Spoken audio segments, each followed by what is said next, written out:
Left a man behind, we move as one is super strong. I don't want followers, that implies I'm the leader. I'm not the captain, I just gave them something they can believe in. I hold the lamp in the darkness, but they're the light that I needed to see the road that we walk in between the angels and demons. And my fans have my back. Hate us if your feelings don't like facts. And my fans will fight back. Beat you with the keyboard you've been using to write back. I guess we need each other like both sides of the battery. We the army, we the homies, we the gang, we the cavalry. We're brothers and sisters, we hold it down like we gravity. Can't nobody break the bond that made us all family. Me and my fans, we don't care what anybody say. Middle fingers to whoever in the way, man. Me and my fans, we gon' be together till the grave. It's a gang till forever and a day, man. Me and my fans, we don't even trip in the hate. We got all the fuck in our veins, man. Me and my fans, we the hangover gang. Gang, gang, gang, gang, gang.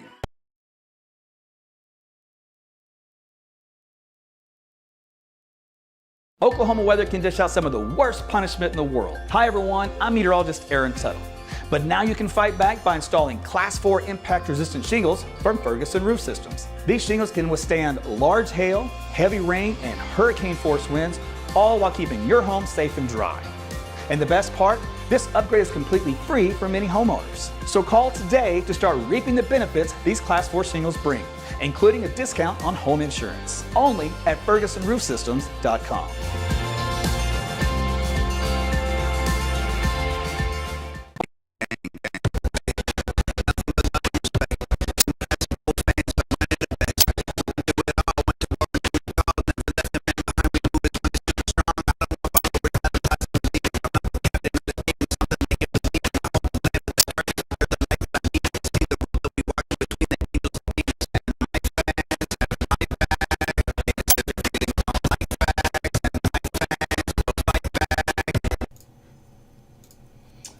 All right, it's been a minute. I had some technical gremlins there I had to iron out.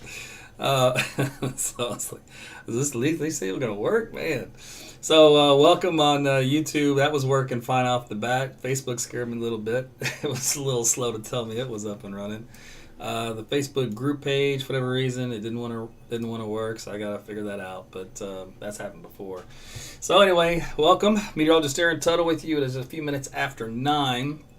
Let me post this link that I've got in the comments section so that you can get updated whenever I go live. So this will be new. This is a new feature. So it says pinned. Let's see. No, it isn't. Let's see. I can only pin one thing. All right. Well, it's up there. I don't know why it's not letting me pin it, but regardless, it is on. And so what happens is, because Facebook doesn't always tell you when I go live, at least a lot of you have told me that anyway, and in the past, over the spring especially, which can be frustrating, or it'll tell you when I go live after the fact. Now, YouTube doesn't seem to have that problem. Twitter doesn't seem to have that problem. You can use both of those methods as well, sign up to get notifications there. So on Facebook, I have a workaround. So there's a link on the page there. It's also under the video description. Even on YouTube, if you click the video description, you will see a link to where you can click on to get a direct notification from me through your Facebook Messenger that I'm about to go live. And that way, you don't have to depend on Facebook to let you know. So if you're having trouble with that, sign up. If you're not having trouble, and Facebook always tells you, if it ain't broke, don't fix it, as they say. But feel free to sign up. And so when I do, I'll have my Team AT bot send you a message that says, hey, Aaron's about to go live if you want to tune in for the weather. Plus, on there, you will have to click, there's 2 buttons. One is, let's join the broadcast. 2 is manage your messages, which means, let me know for the next one as well. So you have to do a 2-step process. It's the way Facebook works. Trust me, there is nothing ever easy about any of this. So you got to work with what you got. So anyway, that's the we'll do from here going forward when I do go live for you. All right, that way you don't miss a broadcast. Okay, all that said and done, just let you know, as the shirt says, I am not deep state. Just want to get that out of the way. I saw that at a comedy club show. I thought I gotta have that just because it's funny.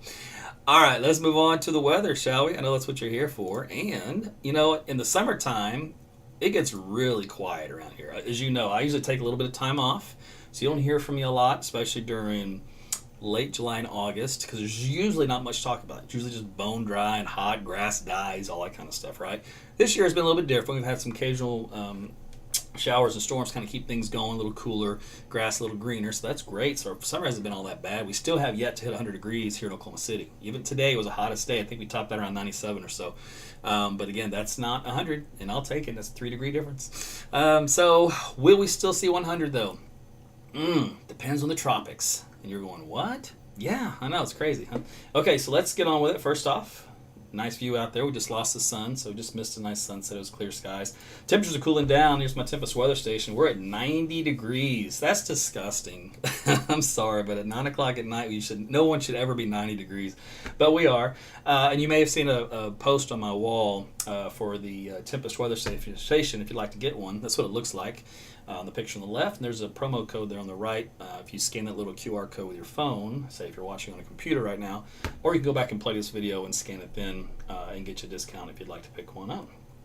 All right, so let's take a look here at the tropics. This is where we're focused on, which is down here across, it's called the Caribbean, and it's going to be heading its way into the Gulf of Mexico here over the next couple of days. And then the question is, where does it go after that?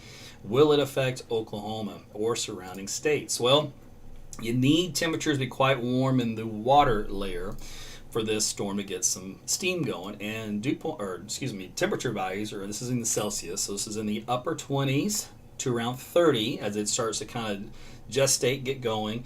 But then once it hits to the Gulf of Mexico, it should just blow up quick because temperatures here are into the low 30s, 30 to 31, maybe 32 degrees along the shoreline, right here in the pink area. So that is some fuel for the fire, so to speak, to get these storms to kind of ramp up as they come along the coast. And that is actually pretty common that they strengthen as they come in to landfall. Not always, but if given the right conditions, that can happen with a last minute 6-hour window. Just depends on the eye wall cycling and all kinds of processes that happens in a hurricane. But this is what it looks like right now. It's not a hurricane, not even a tropical storm. It is a tropical disturbance or a wave out here, and that's just kind of the beginning stages of this cluster of storms that will eventually kind of congeal.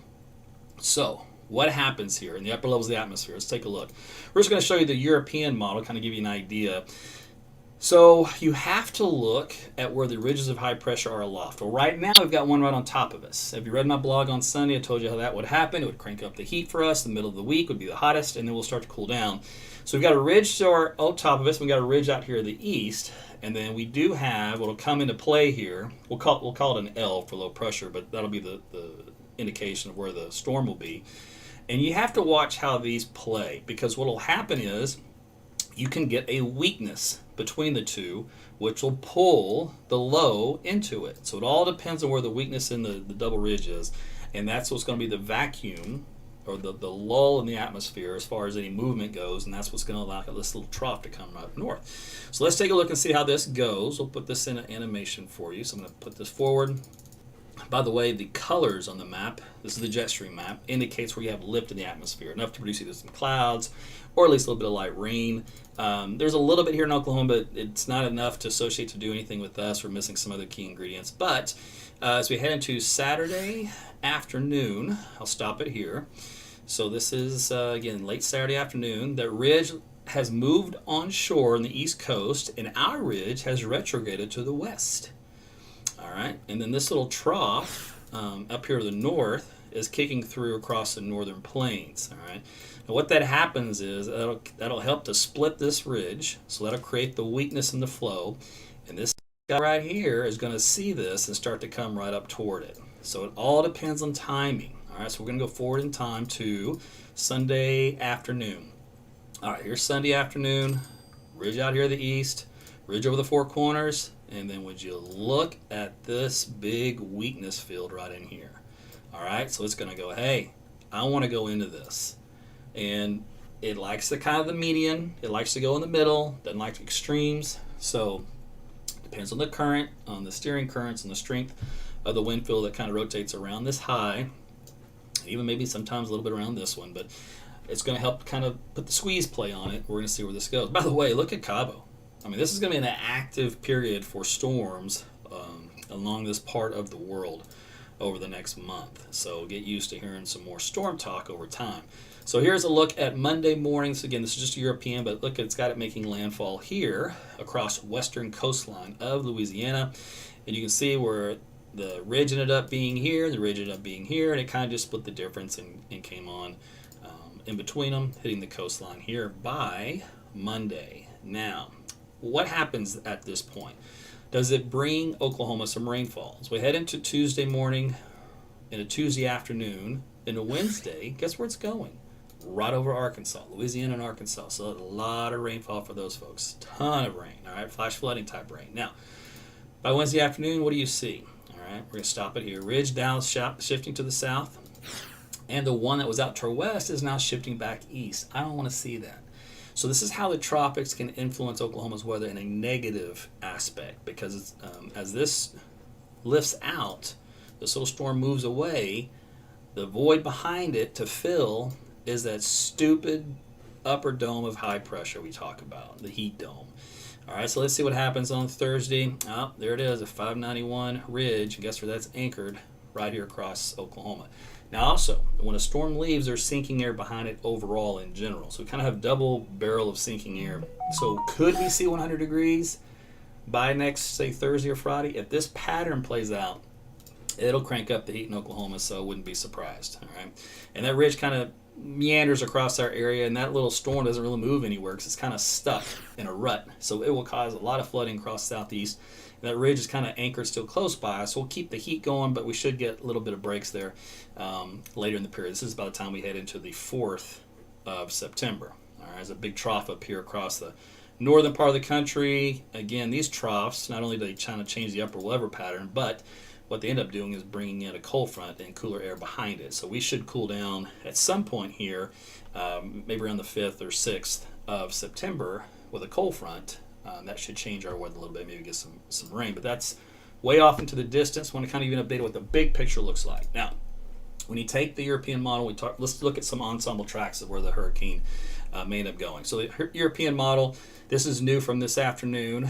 It has deviated from the morning run, which its trend has been, and pretty much they all have been, to continue to push it farther to the east. So earlier trends are way out here, Bay of Campeche, southern Texas, central Texas coastline.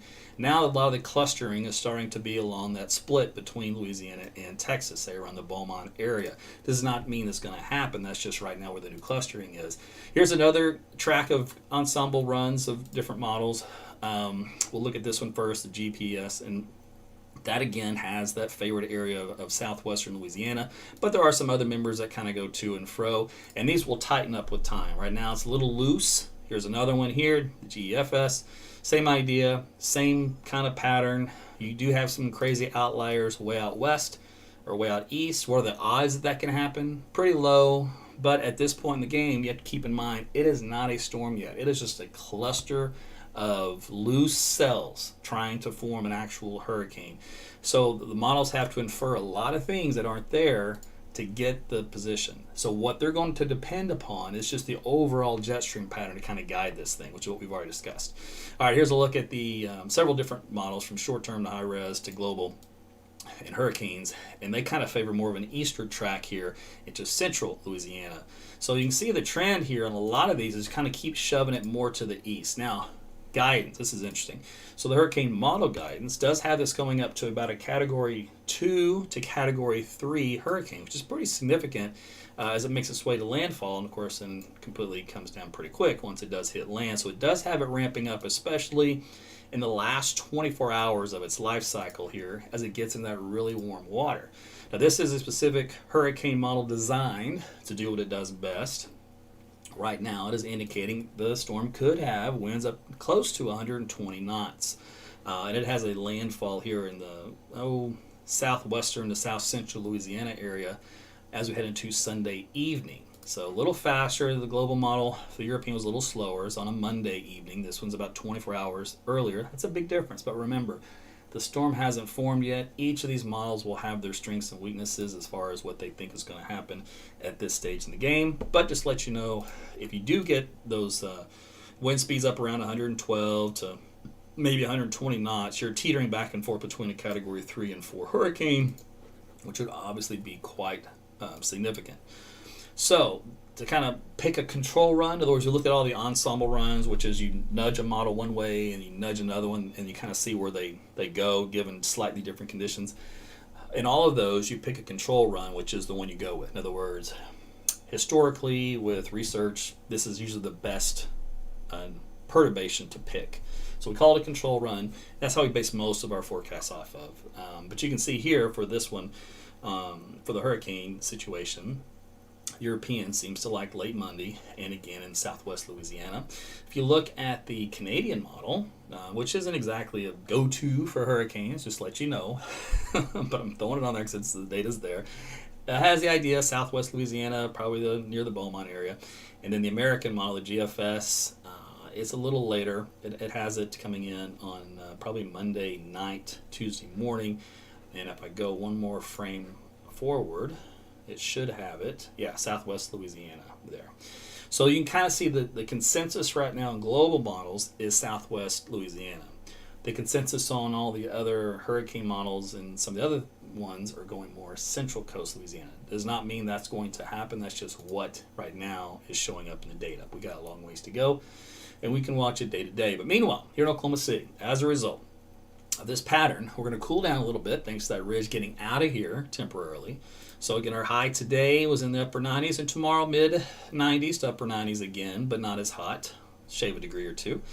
And then as we head into the weekend, much cooler, by about 5 to 6 degrees or so. And then just it really depends on what happens with that storm.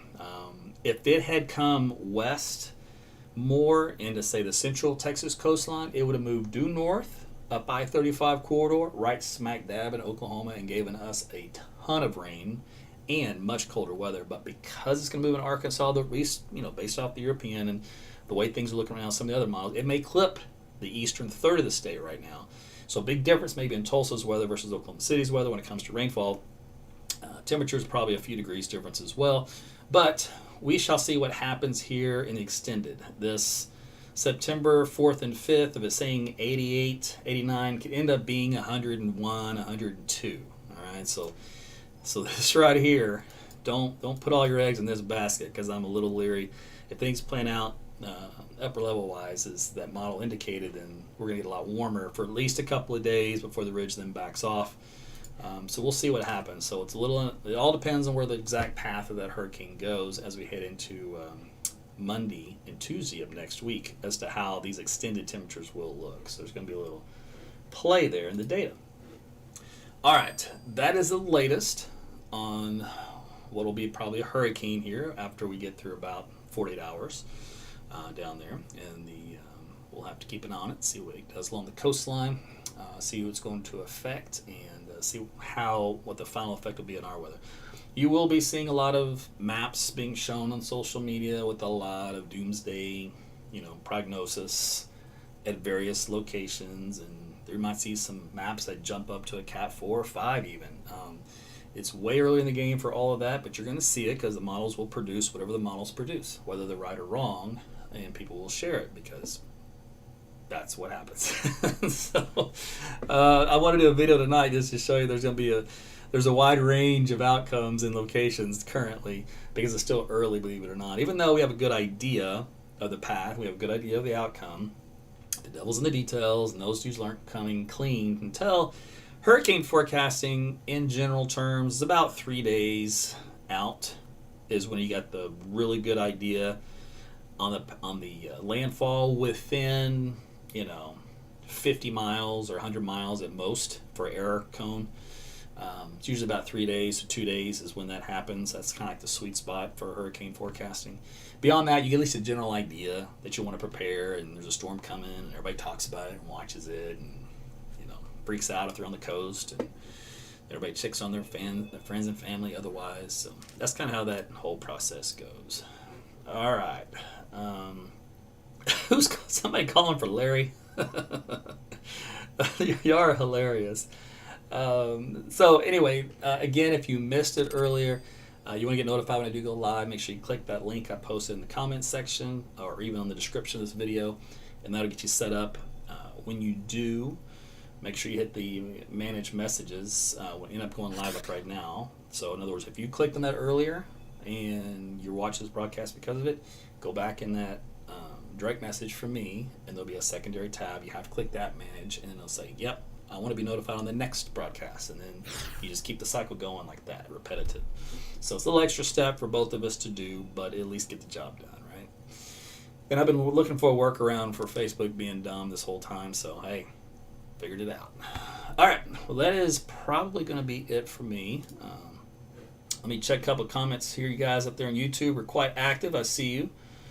Dashing Tiger Lily, I'm doing good. Prince of Rain. Man, I wish I could bring you some rain in Norman. If you noticed, I didn't really show you any rain maps for Oklahoma, and that's because if we don't get that storm, not much to talk about. We have that in the blog. I mentioned a weak front in here on Monday. Moisture's a little starved. There might be a couple of isolated showers and storms somewhere in the state with that, but it's not looking all that great. So if we don't, that's on Monday. But again, we kind of depends on what happens down along the Gulf. A lot of times, sometimes you can get an increase in moisture that surges northward, and that would help because that would change the flow. So we can look for that. That's a possibility. Or sometimes you get too much substance out and around a developed storm by then. Wherever the air lifts in one area, it's got to come down in another, so that can also sometimes be a thing to deal with. So we'll have to wait and see. A little early for that, but at least there's some options on the table for us to get a little something, especially the farther east you live to Arkansas and Louisiana and eastern Texas. All right, Paul says YouTube is my go-to watch for weather. Let's see. Relevant Truth likes the shirt. Good deal. And I see a shout out for Larry. Oh my gosh, you are so funny. For those that are new here and don't know who in the world is Larry, why do you keep asking for him? Larry is our little teacup Yorkie. He's 3 pounds, and he is the sweetest thing unless you come to the door. Oh my gosh, that child. He will go nuts. All right, look at your Facebook comments here. He thinks, because what he's got in his head is that if he barks and hoops and hollers enough, the delivery guy, when they leave, it means that he barked enough to make him go away. He scared him away. So he's trained himself into thinking that he's the one that's making all these people leave once they approach. And so he's really coming in. All right, what is going on in my comments where it says stop spreading false information? What are you talking about? Hater. Okay. Do I have to go do some cleanup? I thought you guys, society can't behave anymore. It's already breaking down, even on the Facebook weather broadcast of all places. Let's see. Emmanuel is watching from Tulsa. Good to see you. Thanks for including me on your tweets there, buddy. Appreciate that.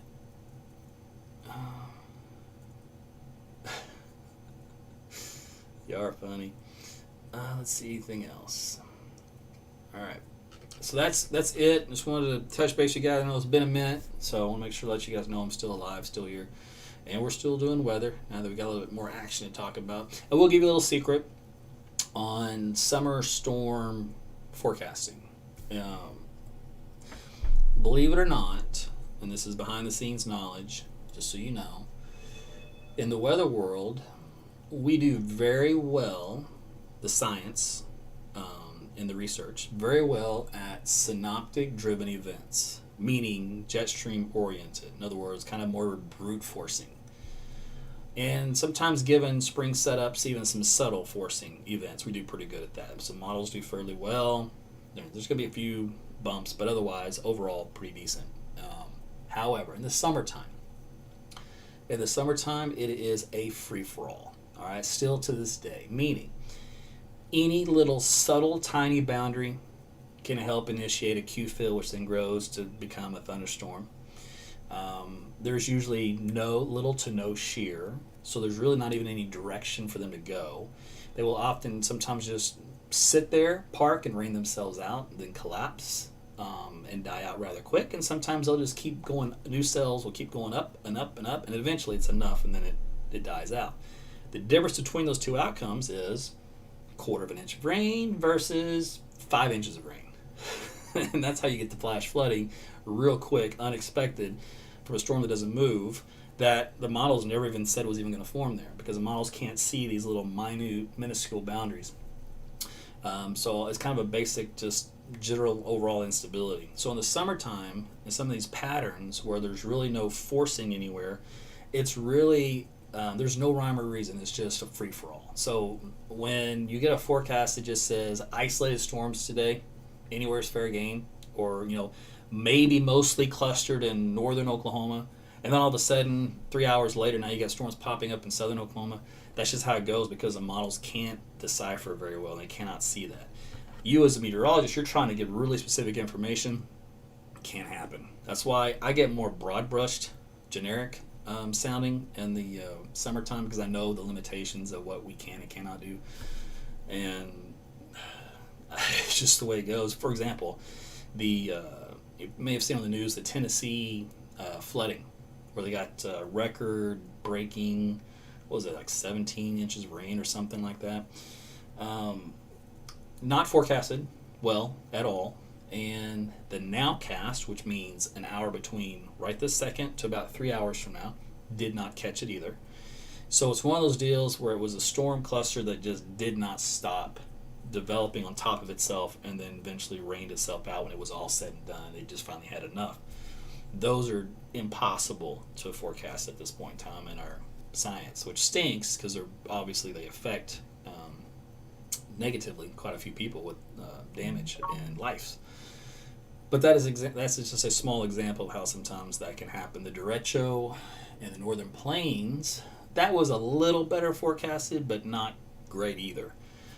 It ended up being a lot different than what the forecast at the time had. So in the summertime, give your local weather guys a little bit more slack. And I know they're going to try to be really specific, but they're trying to do it in a field that you can't be specific on because of various weaknesses that we have to experience. So keep that in mind. Otherwise, if I tell you some widely scattered showers or storms, hit and miss, and I try to give you a time window, late afternoon, evening, that's going to have to do it for you. And then I always follow it up with, use my weather app, AT's Weather to Go, and track the radar on it. So if you have any outdoor plans, you can at least see where they are, where they're coming. Plus, it'll tell you when the storms are about 25 miles away. It'll give you an alert. If there's lightning in the area, and you get off the roof or the pool, it'll tell you that alert as well. It's free. Again, it's called AT's Weather to Go. It was off the Google Play Store there for about a week. Google didn't like what I had done. So I had a link in there on the menu item to donate or contribute to like AT's Weather, like the whole thing that I do here for you. And they didn't like that idea. So they made me take it off. But they don't come out and tell you that. They're real cryptic. And I have to decipher what the problem was. And that took 3 or 4 days of wasted time waiting for somebody there to get back to me on email, and then go back to them and go, okay, well, is this what you wanted? And then make a new version of the app and upload it and then get that approved. So that whole process took a full week, which was a pain in the butt. But whatever. Like I say, you play with the devil, you got to play by his rules. If you make a deal. So I made a deal. So you guys could have a weather app. So that's how that works. So anyway, there's a couple of inside little deals for you that you may not have known about, and that's going to be it for me. So I will keep an eye on the tropics for you, and we'll see what happens with Oklahoma's weather as a result. Until then, enjoy the rest of your evening. Have a great rest of your work week. My next broadcast, I usually do it in the evenings, so if I do come on, it'll probably be right around 9:15, maybe something like that. So look for me probably... I don't know when they'll do the next one. Maybe tomorrow, maybe Friday. But I'll let you know if you sign up for the broadcast notification. On the link or in the description, you'll get that message directly from me. So that way you'll know in case Facebook doesn't tell you. All right. You guys have a great rest of your night. We'll talk again soon. Take care.